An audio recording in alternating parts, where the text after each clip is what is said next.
Hello po, good afternoon po. Tanghaling-tanghali na, hapon na.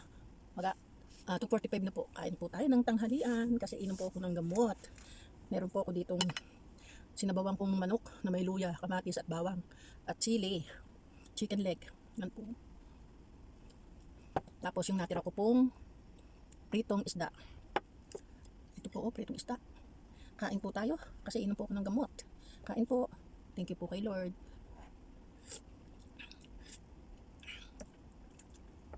Kain, kain. Kain po tayo. Di po ako nakabili ng mga gulay kaya manok lang to na chicken leg po lang to na may kamatis, bawang at sibuyas at saka luya, at saka po sili. Kain po, thank you po Lord. Ay nako, nakakabigat po ng dibdib po nangyayari sa atin sa Pilipinas, no? Laging nagno-notify po sa akin ang puro na lang yun ang mapapanood mo about kay President. Thank you po Lord. Kay Vice President. Nakakalungkot.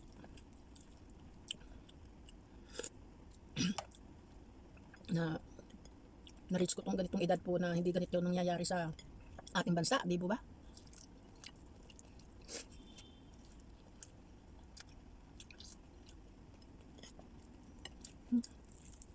Nalulungkot talaga ako. Baksak na ang Pilipinas.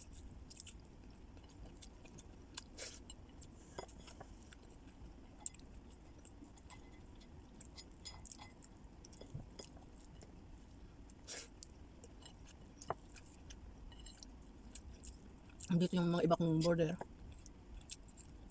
Meron pong naglilinis ng kanilang kwarto, nag-aayos ng mga kurtina. Tapos yung isa naman pong border ko na holiday niya, day off niya, nagluluto naman po.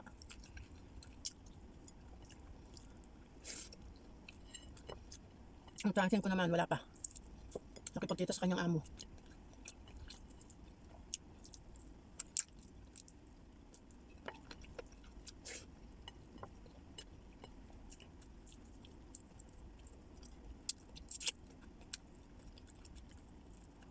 Wala akong mapanood, puro na lamang tungkol na sa lang sa ating gobyerno, nakakainis.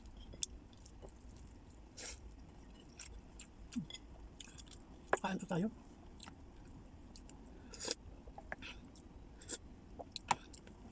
At walang gulay, ang sarap ng manok kasi ang dami ko nilagay na luya.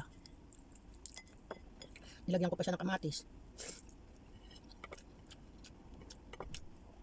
Nilagyan ko rin siya ng pampaasim. Yung sinigang mix kasi para maasim ba siya. Sarap. Good po.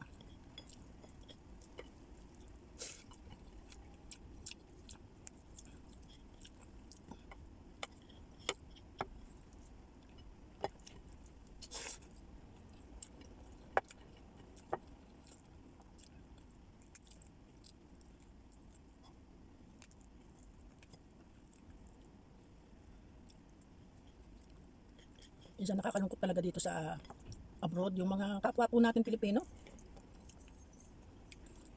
Instead na magtulungan, walang pakialam sa isa't isa. Nakakalungkot. Lalo tong ganito nangyayari sa gobyerno natin, no? Sabagay, hindi na tayo magtaka. Talagang nalalapit na ang pagdating ng Panginoon.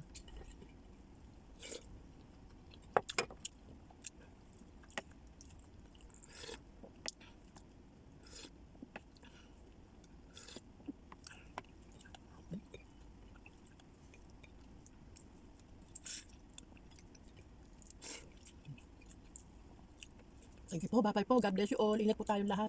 Bye.